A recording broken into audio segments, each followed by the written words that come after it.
Siggi, þetta byrjar nokkuð játt. Fyrsti leikluti bara þannig sé allt í járnum.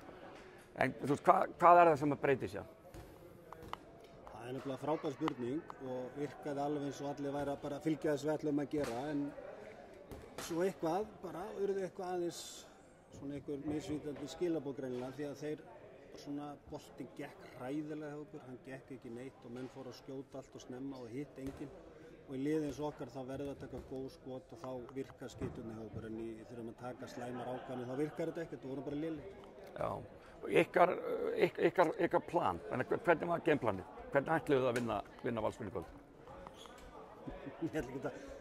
Þú ætlar ekki að segja mér það? Nei, ekki þannig, en ég ætla náttúrulega bara að spila solid og spila sama, bæði sókn og vörn sem við gerðum illa og lítið, og við erum ekki nógu gott lið til að reyna að menn fara að gera þetta sjálfur. Og alltaf vörnin á þeim er alltaf nokkuð góður, það ekki? Þeir spila frábæra vörn, en ég hafði ekki svo sem áhyggjur af því að ef allt hefði verið í lagi hjá okkur, sem það var ekki, og menn svona voru fljótir að fara út úr þessum ætluðu, og þá erum við bara ekkert sérstakir. Já, það er dálítið þannig, ef þið eruð ekki á ykkar degi, þá bara lítur þetta strax dálítið illa út. Já, það er svolítið erfitt fyrir okkur að breyta. Við erum svolítið fastir í þessu og verðum að halda þessu plani og svolítið á þeim að gera það. Já.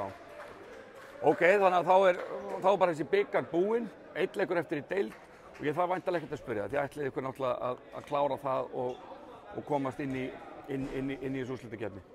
Já, það er náttúrulega ekkert undir okkur komið algjörlega, en það sem við getum gert er að spila vel í síðasta leiknum og vinna hann og það er það sem við ætlum að stefna. Já, og þið náttúrulega, unnuð eitthvað síðasta leik, ég náttúrulega heyrið í þér fyrir þann leik og þið byrjuðu allavega á því. Já. Þannig að nú er þá bara að klára þannig seinni leik og sjá svo til. Það er ekkert öðruvísi. Ok, takk fyrir. Já.